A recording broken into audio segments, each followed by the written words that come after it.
Also, this President Trump is warning countries against cheating to get around his tariffs. But China may be taking steps to interfere with trade talks between the U.S. and other nations. What is going on? Grady Trimble of Fox Business live at the White House. Hey, Grady.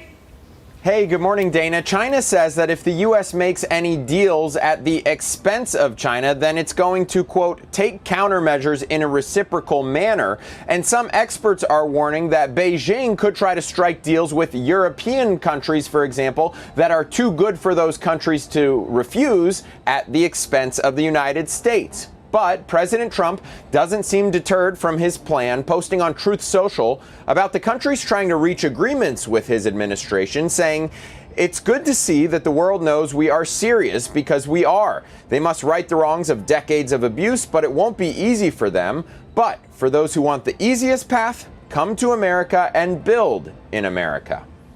I got a readout from Jameson Greer yesterday, and it looks like we're north of 15 now of legitimate, serious offers on the table. The thing I could say you could look for is that when we think a deal's really, really close, then my expectation is the president's going to want to meet with that world leader here in the White House in order to close the deal. So we will be paying very close attention to which world leaders are coming to the White House in the not too distant future. And here's what the Trump administration is trying to address, or at least cut into: a $300 billion trade deficit with China. Administration officials say despite that number, the U.S. actually has the upper hand. China imports 11.5 million barrels of oil a day. They import about 25% of the calories they consume every day.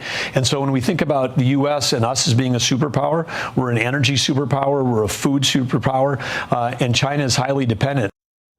And Treasury Secretary Scott Bessent, who has been one of the leads in negotiating these new trade deals, he's meeting with his South Korean counterpart this week, I believe, here at the White House. So the wheeling and dealing continues despite these new warnings from China. Dana? Grady, thank you so much. I'm Steve Doocy. I'm Brian Kilmeade. And I'm Ainsley Earhart. And click here to subscribe to the Fox News YouTube page to catch our hottest interviews and most compelling analysis.